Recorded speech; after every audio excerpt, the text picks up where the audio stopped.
할렐루야. 오늘 말씀의 제목을 바운스 바운딩이라고 이렇게 정했는데, 바운스란 말은 뭐 공을 떨어뜨리면 이것이 아래 바닥으로 내려갔다가 다시 올라오는 것을 말한다면, 또 바운딩이라고 하는 것은 바닥에 부딪혀서 튀어 올라오는 것을 말한다고 할 수 있습니다. 그래서 두 말을 합하면 바닥에 부딪혀서 다시 튀어오르는 것을 의미한다고 할 수 있습니다.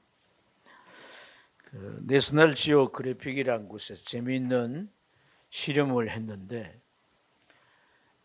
공들을 여러 개를 가지고 바닥에 떨어뜨려서 어느 공이 가장 높이 튀어오르는가 하는 것을 실험했어요.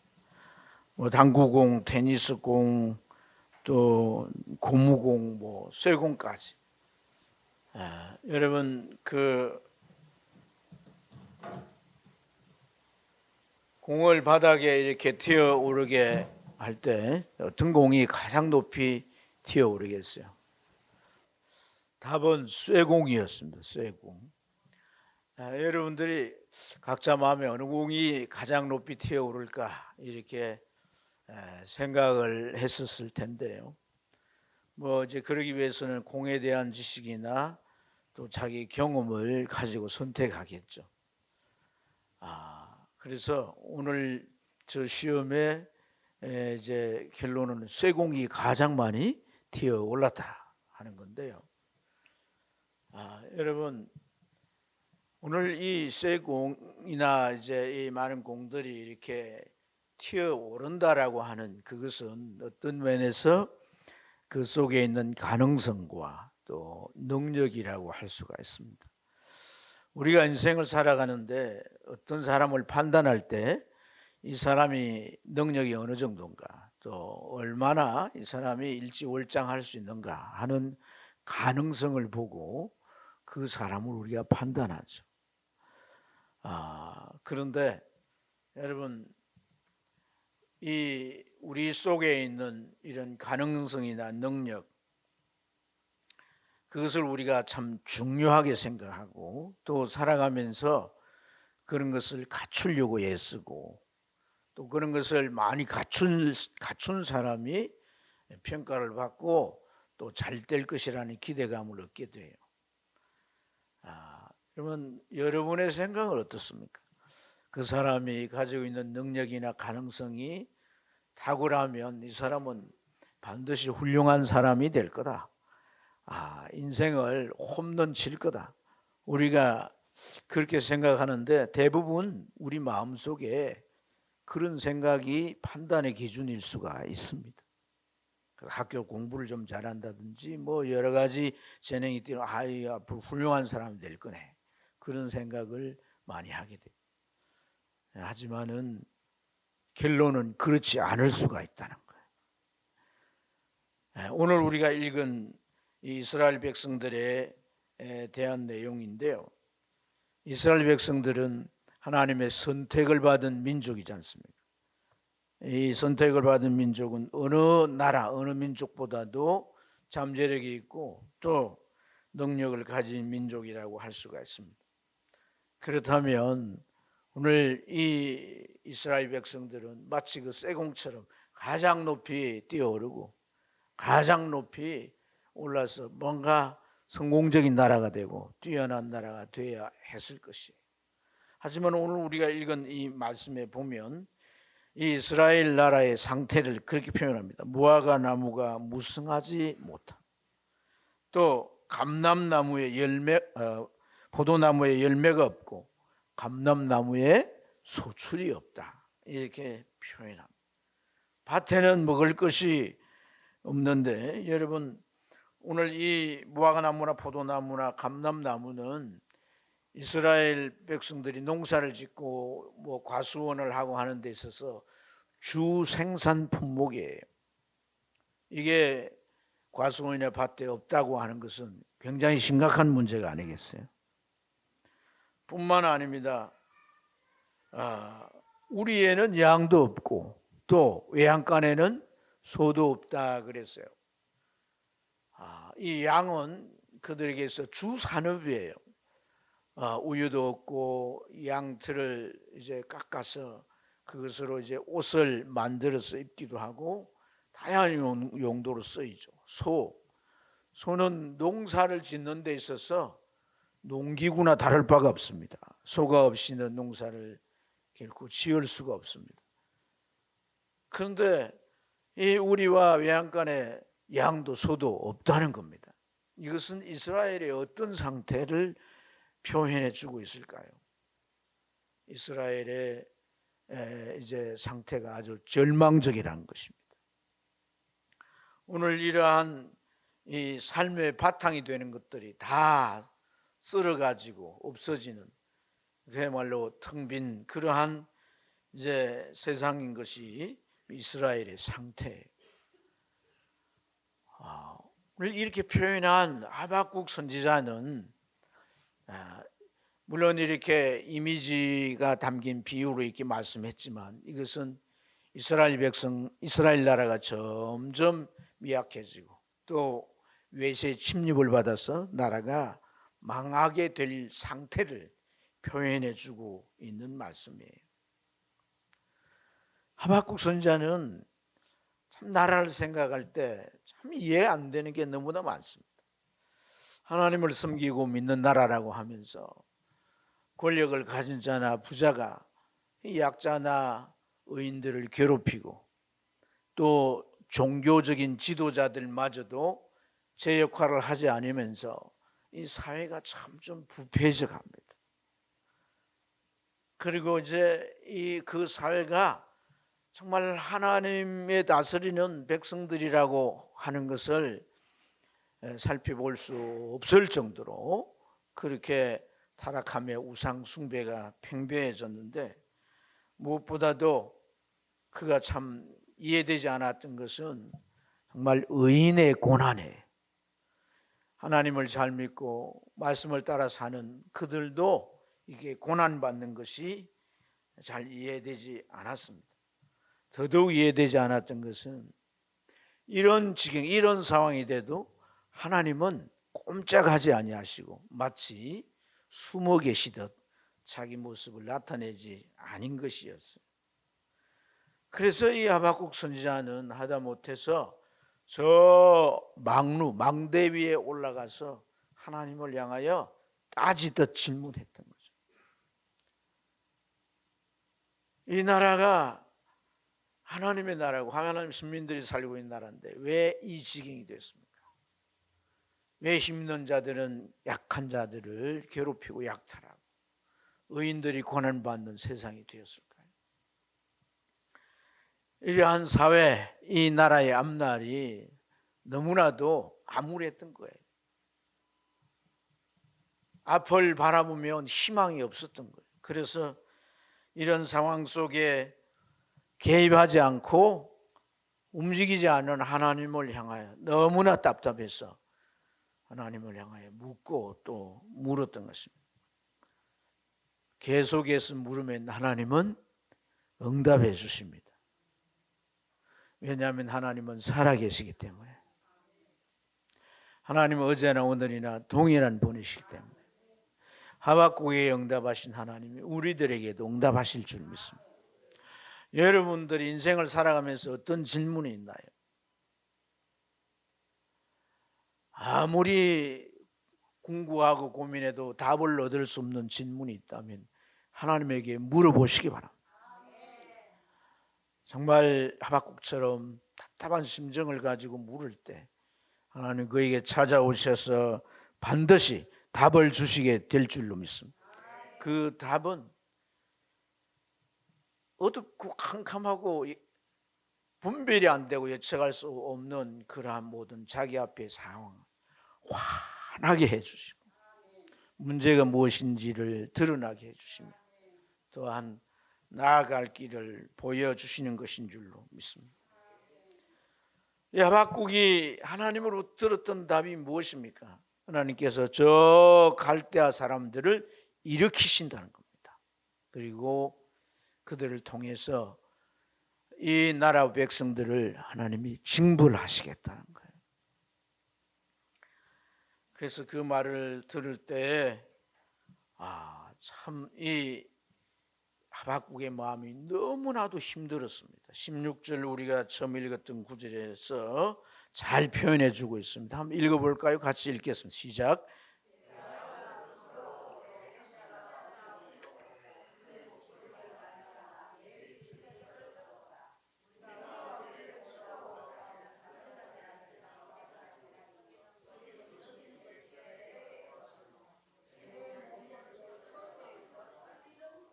네. 사실 지금 상황보다도 하나님의 응답을 들었을 때가 더 그러하여금 고통스럽게 한 거죠. 그런 입술이 떨리고 창자가 흔들렸어요. 오늘 그 무리들이 나라를 치러 오는 그러한 이 환난날, 사실 이제 1장을 보면 그 환난날을 막 묘사하는 이런 장면들, 이런 이미지 언어들을 보면 얼마나 무서운지 몰라. 그런데 그것을 이제 언제 올지 기다려야 되잖아요. 그 기다리는 자기 마음이 썩은 것을 자기 속에 빼앗아 넣은 것과 같은 그런 이제 괴로움이 있었다는 거죠. 이것은 바로 나락으로 떨어지는 것을 말하는 겁니다. 나라는 망하고 모든 사람 삶의 터전을 잃어버리고 대혼란이 그들에게 닥쳐올 것입니다. 그렇게 무너지면 다시 일어날 가망성이 전혀 없는 거예요. 희망이 없는 거예요. 그러나 여러분, 그럴지라도 이 하나님께서 주신 응답 속에는 무엇이 있습니까? 희망이 있는 거예요. 희망. 그럴지라도 나는 여호와로 말미암아 즐거워하며 나의 구원의 하나님으로 인하여 기뻐하리로다. 이렇게 그가 노래합니다. 여러분, 비록 지금 상황이 우리가 먹을 수 있는 열매나 소출이 없고 또 밭에 나가서 씨를 뿌리고 경작하고 가꿀 수 있는 그런 소도 없고 양도 없고 아무것도 없는 상황이지만 내가 기뻐할 수 있는 이유가 뭡니까? 구원의 하나님은 이런 상황에 처해진다 할지라도 다시 반등되게 하시고 다시 바운딩되게 하셔서 높이 올라가게 하신다는 거예요. 할렐루야. 그래서 그가 이제 19절 그의 노래가 그렇습니다. 나의 발이 무엇과 같이 뛴다는 거예요. 사슴과 같이 뛴다는 거예요. 나를 높은 곳으로 다니게 하시리로다. 하나님께서 그를 반등되게 하신 거예요. 바닥 저 밑바닥에 떨어져서 다시 일어설 수 없게 된 지경에서 하나님은 다시 그와 그 민족을 일어나게 하시는, 튀어오르게 하실 것이라, 이러한 말씀을 그가 이제 노래로 노래하고 있는 것을 볼 수 있습니다. 사랑하는 여러분, 우리가 인생을 살아가다 보면 바닥을 칠 때가 있습니다. 경험을 했거나 여러분들 살아가면서 앞으로 경험할 수도 있는 일입니다. 그렇게 참 바닥을 칠 때 여러분은 하나님의 자녀들입니다. 그리스도인들입니다. 그 바닥을 치는 것을 너무 비관적으로 생각하지 마십시오. 너무 낙심하지 마십시오. 끝났다고 절망하시면 안 되는 겁니다. 하나님이 다시 반등하시는 그런 때가 반드시 온다는 것입니다. 우리가 인생을 살면서 바닥을 치지 않으면 좋겠습니다. 하지만은 내 바람이나 내 의지와 상관없이 뭔가의 강한 힘에 의해서 아래로 내려갈 때가 있습니다. 초조하고 불안합니다. 두려움이 엄습합니다. 고민하게 되죠. 많은 걸 생각하게 되죠. 아무리 봐도 거기에는 까닭이 있는 것 같고 누군가의 잘못이 있는 것 같습니다. 오늘 이 하박국이 하나님을 향해서 내던진 질문 중에 중요한 질문이 뭡니까? 하나님, 왜 의인이 고난받아야 합니까? 하나님을 잘 섬기고 말씀대로 사는데 왜 그런 그들이 고난을 받아야 합니까? 도무지 이해될 수 없습니다. 그처럼 우리가 신앙생활하고 내가 주일 안 빠지고 교회 나오고 예배 드리고 하나님 앞에 물질 드리고 여러 가지 봉사도 하면서 살아왔는데 내게 왜 이런 어려움이 찾아오고 이런 고통이 찾아온단 말입니까? 이해할 수 없습니다 라고 우리가 하나님을 향하여 항변할 수가 있습니다. 의인이 고난을 받고 이 땅에 의인이 있는데도 불구하고 나라가 외세 침입으로 망하게 된다면 사실 사악하게 살아온 그 부패를 일삼아온 자들에 대하여서 얼마나 많은 그 원망이 쏟아질 수 있겠습니까? 우리가 인생을 살면서요, 나의 부족함이나 나의 실수나 나의 죄 때문이 아니라도 우리는 어려움을 겪을 수 있습니다. 실패를 맛볼 수도 있고, 나는 열심히 잘했어요. 근데 회사를 운영하는 이제 회장님이나 기획하는 자들이 시대를 파악하지 못하고 상황을 잘못 파악해서 잘못하면 망하는 거예요. 같이 망하는 거예요. 그것이 인생살이 아니겠습니까? 또한 하나님께서 그것을 허용하셨다면 나 또한 그것을 벗어날 수가 없는 거죠. 그럴 때 여러분, 우리가 내리게 하지 않으려고 발버둥을 칩니다. 그리고 나는 그래도 정말 이런 상황을 초래할 만큼 잘못이 없다고 생각할 때, 그러나 그런 상황에서 자기의 모습, 그 몰골을 보면 자존심이 너무나 상하고 견딜 수가 없을 거예요. 하지만은 하나님이 그 바닥을 허용하신 것이라면 거기에는 기쁘신 뜻이 있는 것입니다. 신앙생활을 오랫동안 해본 분들, 이제 참 인생의 신앙의 황혼에 젖은 분들은 하나같이 고백하는 게 뭐냐면 하나님이 항상 옳았다는 겁니다. 하나님이 항상 옳았다는 겁니다. 나를 바닥에 냉동댕이 치는데, 그런 냉동댕이 치는 상황 가운데 내 힘으로도 어떻게 저지하거나 벗어날 수 없도록 이렇게 그 상황이 나를 몰아가는, 나를 거기서 붙잡아 건져내 주지 않는 하나님이 어찌 옳다고 우리가 생각할 수가 있겠습니까? 일전에 미국에 있는 하버드 대학의 졸업식에 축사를 한 분이 있었습니다. 근데 그분의 축사의 제목이 뭔고 하니 실패의 유익입니다. 실패의 유익. 이 축사를 한 분이 여자분인데 이분은 대학을 졸업하고 얼마 안 있어 결혼을 했습니다. 결혼 생활을 해갔지만은 이혼의 실패를 맛보게 됩니다. 딸아이가 하나 있는데 그 아이를 키우면서 살아가는 삶이 너무나 힘든데 계속해서 실패를 거듭하는 거예요. 이 추락해 가는 인생을 어떻게 잡을 수가 없는 거예요. 손바닥으로 물을 뜨면 손가락 사이에 물이 다 흘러 빠지고 이렇게 바닥 나듯이 그 무엇도 건질 수가 없는 거예요. 자존심마저도 다 어떻게 내 인생이 이렇게 될까? 이렇게 추락해 가는 걸 견딜 수가 없어 자살 시도를 했습니다. 그 자살하는 순간이 고통스러운데 아이의 모습을 보면서 자살을 포기했다는 거예요. 왜냐하면 저 아이는 무슨 죄냐는 거예요. 그래서 내가 낳았는데 내가 너무 무책임하게 여겼던 거예요. 그래서 친구한테 600파운드를 빌려가지고, 그때까지 집도 없는 그런 상황입니다. 저 에드버러라고 하는 곳에 낡은 임대 아파트를 세내가지고 그곳에 가서 지내면서 자기가 가장 잘할 수 있는 게 글을 쓰는 건데, 글을 쓰기 우울증과 시달리면서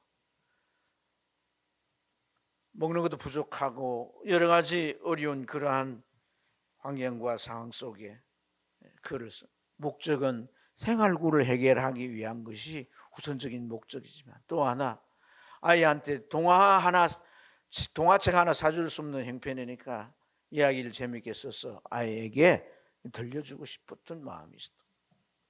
그래서 열심히 써가지고 1997년 6월 6일 날 이 책이 출판이 됐습니다. 아이들을 위한 판타지 소설 해리포터라는, 지금 영화돼가지고 많이 알려졌습니다. 이게 시리즈로 나올 때 5억 4,500 파운드였는데 우리나라 돈으로 하면 1조 850억 원. 엄청난 돈이 저 조앤 롤링에게 주어졌습니다. 한순간에 세계적인 거부가 됐어요. 네, 엄청난 부를 얻게 된 거죠. 왜 이 하버드대 졸업식에 와서 축사를 할까요? 하버드 대학생이다. 하버드. 세계 수재들만 모이는 하버드. 네, 한 번도 실패를 경험해보지 않았고 졸업하고 나가도 제일 좋은 자리, 제일 좋은 직장 다 준비되어 있는, 앞으로도 실패를 맛보지 아니할 수 있는 그 학생들, 졸업하는 아이들에게 왜 그가 축사를 맡았을까요?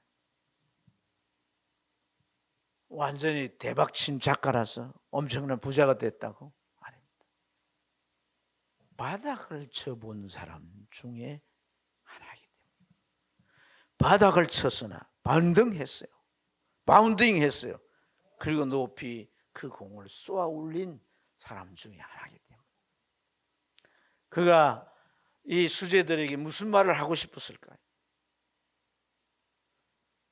실패할 거 겁내지 말은 거예요. 실패해서 바닥을 칠 수 있다는 거예요.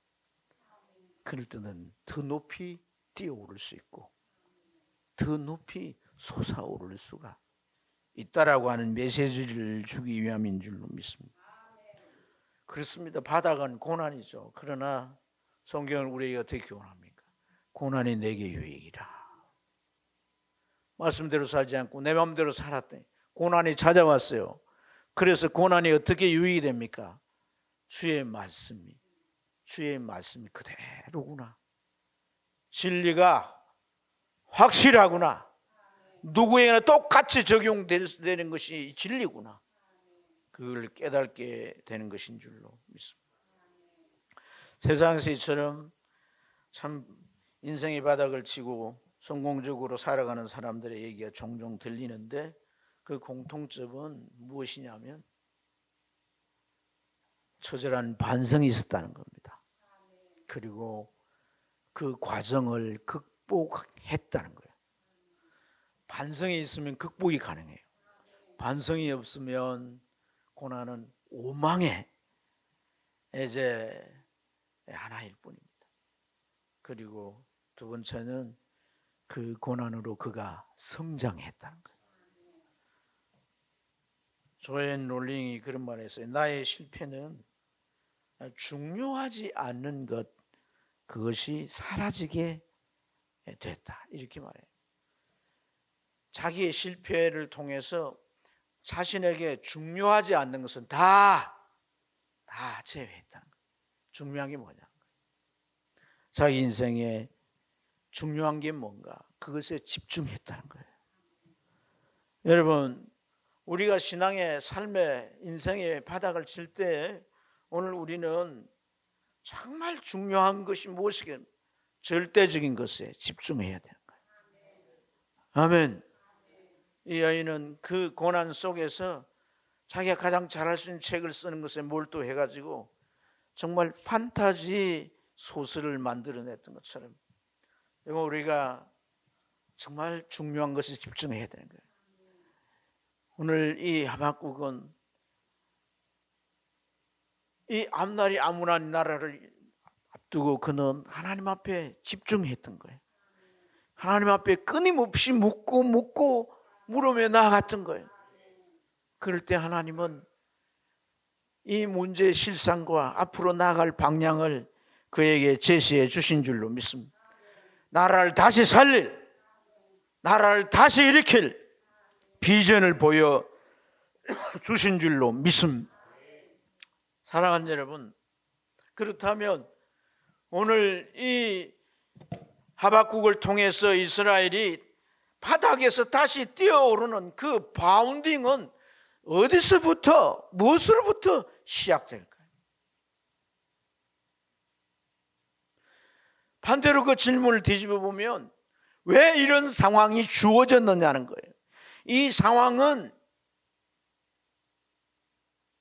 그들이 그렇게 했기 때문이만 아닙니다. 그 상황을 결국 이제 주도해 가시는 이가 있다는 것이에요. 그래서 이 하박국서에서 정말 중요한 것이 뭐냐면 하나님을 인정하는 거예요. 하나님을 뭐 하는 거라고요? 인정하는 거예요. 그들은 하나님의 백성입니다. 그럼에도 온갖 잘못된 것으로 물들어져 갔습니다.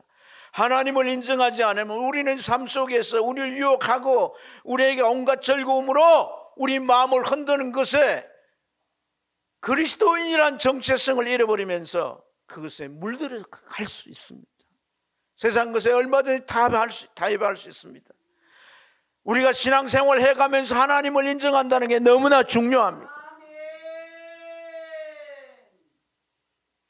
하나님 인정 안 하면 내가 그리스도인이라는 정체성도 희미해져 갈 뿐이에요. 얼마든지 어둠은 나를 엄습하고 나는 세상 것을 하나하나 손에 쥘 수밖에 없습니다. 이렇게 하나님을 인정하지 않는 삶의 파국에 이제 함몰되어 있는 이 이스라엘 백성들에게 하나님은 어떻게 하나님을 인정시켜 주시는 거예요? 그게 하박국서 2장입니다. 하박국서 전체가 3장밖에 안 되잖아요. 그 2장의 내용이 뭐냐면요, 묵시는 정한 때가 있는데 그 때가 오면 내 말이 이루어질 것이고 그때 이 백성들은 나를 인정하게 될 것이다. 2장 14절 한번 찾아주시고 한번 같이 한번 읽으면 좋겠습니다. 시작.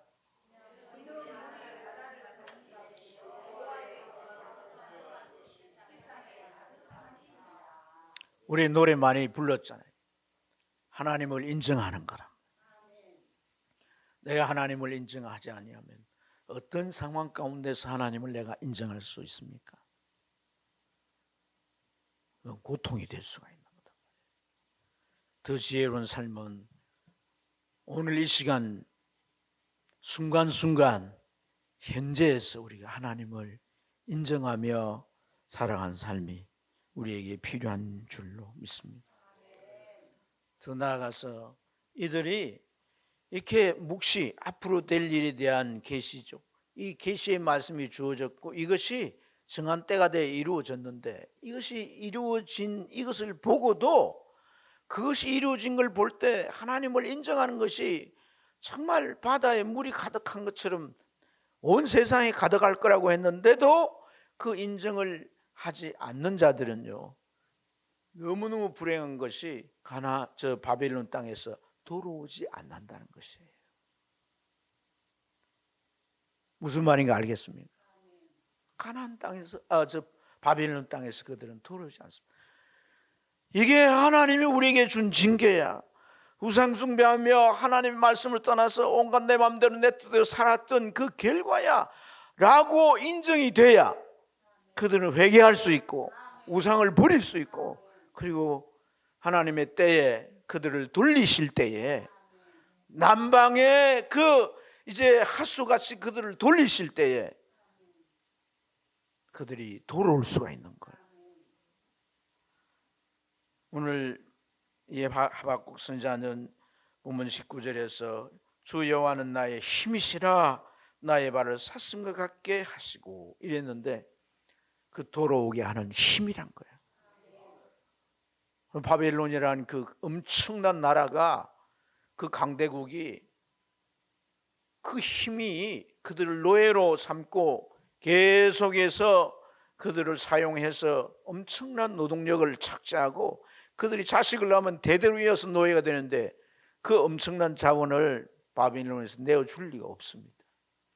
그러나 역사의 주관자 되신 하나님은 메대의 바사를 일으키시고 그 왕 가운데 고레스를 통해서 바벨론을 정복하게 하시며 그리고 자기 백성들을 해방시켜서 가나안 땅으로 돌아가게 하신, 그것이 여호와는 나의 힘이라, 하나님의 힘이 가능하게 되는 것인 줄로 믿습니다.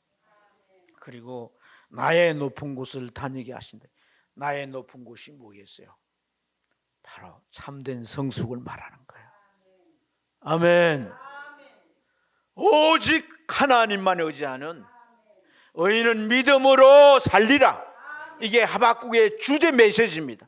그 믿음을 가지고 내가 어떤 상황이든 이 상황에 내가 좌우되어 흔들리지 않고, 그런 상황이 닥쳐오는 어떤 그 무엇에 내가 함몰되지 않고 오직 믿음으로 바닥에서도 저 하나님을 바라보면서 믿음으로 살아내는, 그것이 나의 높은 곳을 다니게 되는 것이에요. 아멘. 이것이 연단의 결과인 것이에요. 여러분, 하박국의 이 의문으로 다시 돌아가서 의인이고 나는 그래도 말씀대로 살았는데 잘못된 자들로 인하여 고난을 받았으나 그 고난을 통해서 더 성숙해진다면 여러분, 그것은 오히려 우리에게 유익이 되는 것인 줄로 믿습니다. 우리가 무엇을 잃는다고 너무 괴로워하지 마세요. 그것은 시간이 나를 묶어둘 뿐이지 그 시간은 영원히 나를 묶어둘 수도 없고, 언젠가는 모든 만남이 이루어지고 언젠가는 모든 결과가 우리 눈앞에 드러날 것인 줄로 믿습니다. 자, 우리 같이 보셨던 이 3장은 전체가 노래이고 또 시이고 또 한 기도입니다. 제목을 달자면 고난 중에 부르는 노래인데요. 고난 중에 노래 나옵니까? 한탄이 나오죠, 그죠? 고난 중에는 한탄이 나오고 불평과 원망과 악담이 나오죠. 노래가 나올 리가 없습니다. 그런데 고난 중이라도 밝은 미래가 보이면 노래할 수 있는 거예요. 할렐루야. 하나님이 자신에게 주신 답이 확실하면 감사하며 노래할 수 있게 되는 것인 줄로 믿습니다. 그래서 이 하박국서 이 노래의 첫 부분에서는 하나님 부흥의 때를 주시옵소서, 수년 내에 부흥의 때를 주시옵소서, 그렇게 시작을 해요. 김준옥 목사님이 바닥에서도 하늘을 본다는 책을 썼어요. 자기 이제 뭐 수기죠, 간증이죠. 이제 그 내용을 보면 그는 신학교를 다닐 때부터 저 청계촌에 다리 밑에 사는 사람들과 함께 지내면서 그곳에서 교회 개척을 했대. 선막을 쳐놓고 개척을 해놓고 또 교회 오는 아이들에게 하는 말씀 가르쳐주고 어른들도 오면 또 하나님 같이 예배하고. 근데 그분들은 밑바닥이잖아요. 더 이상 갈 데가 없는 밑바닥이에요. 그래서 뭘로 사냐면 종이 옛날에 넝마주의라고 있었어요. 요새는 배지 줍는 분들이 이제 그 자리를 대신에 옛날엔 망태를 메고 이 집게가 들고 넝마주의를 우리 한 달에 한 번씩 이렇게 집게 들고 하잖아요. 넝마주의 같이 넝마주의 가는 거예요. 넝마주의 하러 가는 거예요. 근데 이분들이 그렇게 해서 얼마 벌면 한잔하고 막 또 싸우고 막 이런 삶을 사는데 얼마나 그 삶이 척박하고 얼마나 그 삶이 참 고통스러워. 아무리 가르치고 말씀 전해도 참 변화되지 않고 말이에요. 그냥 끝판 인생을 사는 거예요. 이런 삶을 사는데 자기가 정말 신학생이 돼가지고 이 교회를 개척해 이렇게 하지만은 뭐 자기 한계가 오는 상황인 거예요. 그냥 때려치워버릴까, 그리고 뭐 부자들, 이 권력 가진 자들, 이런 사람들을 보면 막 눈에 불이 나는 거예요. 그래가지고 막 도끼를 들고 저 청와대로 한번 갈까 뭐 그런 말도 거기 써져 있어요. 근데 이제 부인들은 저 한강변에 하우스 이런 데다가 야채 같은 걸 심어가지고 팔고 이러는데요. 거기에서 야채를 심어 팔던 부인 하나가 쓰러졌다고 연락이 온 거예요. 가서 이제 보니까 그 의식이 없는 거예요. 그래서 같이 간 넉마주의 동료들과 함께 업고 병원을 갔는데 병원에서 안 받아주는 거예요. 30만 원이 계약금이 있어야 입원이 가능한 거예요. 30만 원이 어디 있습니까? 넉마주의 한 사람. 그래서 국가에 운영하는 병원, 교회에서 운영하는 병원, 기독교에서 운영하는 병원 다 갔는데 다 퇴짜를 맞았어요. 그러다 보니까 시간이 다 갔어요. 큰 금이신 거예요. 그래서 다른 사람들은 또 뭐 찾아본다고 갔는데 그 이제 아주머니 자기가 업고 한강 다리를 건너오는데 이미 숨진 거예요.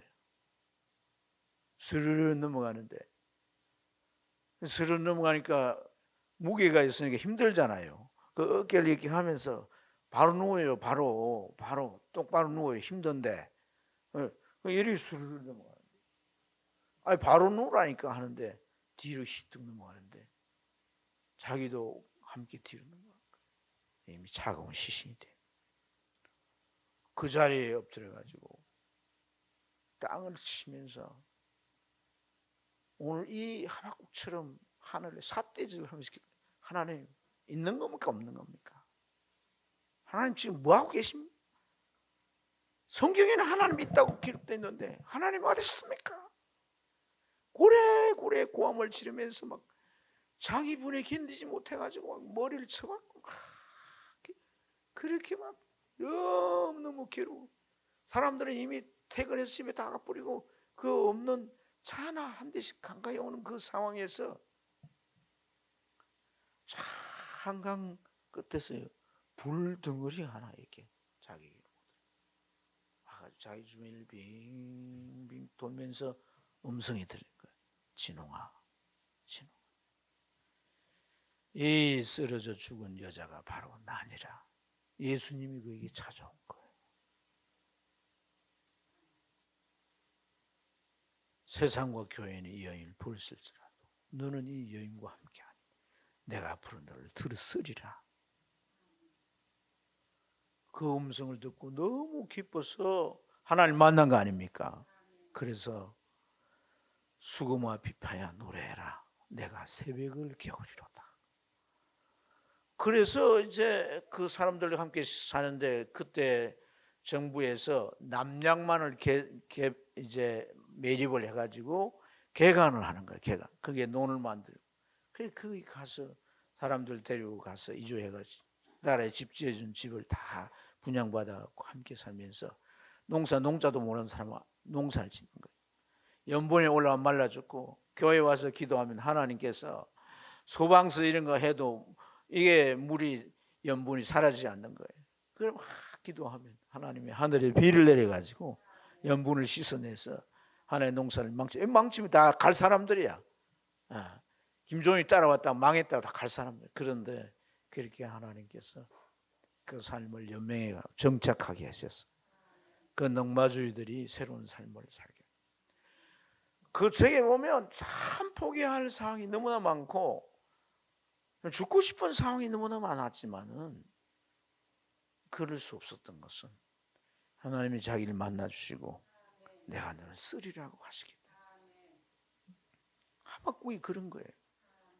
주님이 그를 만나주셨고 응답을 주셨습니다. 미래 소망을 주셨습니다. 이렇게 될 것이고 내가 함께 할 것이고 너를 구원해낼 것이다. 할렐루야. 그래서 우리는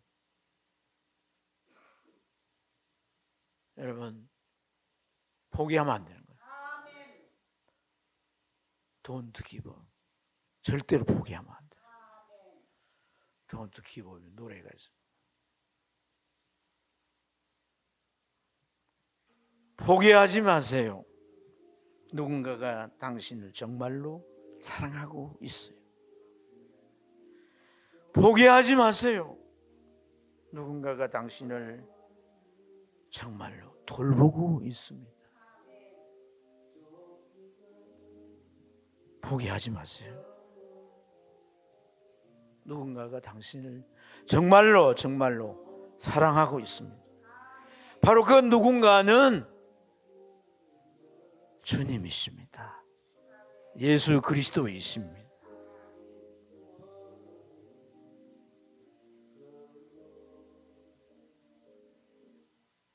사랑하는 여러분, 인생을 살아가면서 어떤 난관이 어려움이 와도 주님은 여러분 곁에 계십니다.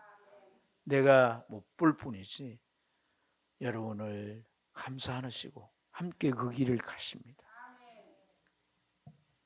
우리가 믿음으로 다시 빚어지고 다시 거듭나고 다시 성숙해져서 하나님의 온전한 사람으로 세워가시기 위해서 그 아픔을 허용하셨지만 주님도 함께 아파하시며 우리를 안고 가십니다. 그게 주님의 사랑이십니다. 힘들어도 포기하지 마시고 낙심하지 마시고 믿음의 길을 가야 합니다. 믿음으로 걸어가야 합니다. 어떤 상황이 달라지고 어떤 일을 해야 돼도 그 일에 두려워하지 마세요. 주님이 함께 하시면 그 일을 해낼 수 있습니다. 탁월하게 해낼 수 있습니다. 기도하세요. 하나님을 인정하세요. 모든 일에 인정하세요. 내 불행도 인정하시고 내 형통도 인정하시고, 왜냐하면 하나님이 그 아들을 내어주시고 나를 구원하여 너는 내 것이다, 내가 너와 함께 하리라, 세상 끝날까지 내가 너를 떠나지 않고 버리지 아니하리라고 약속하시기 때문에 누가 이 세상에서 자기 아들을 내어주고 그렇게 약속한 분이 있단 말입니까? 오직 하나님 한 분, 그분밖에 없습니다. 포기하지 마. Don't give up. 기도하겠습니다.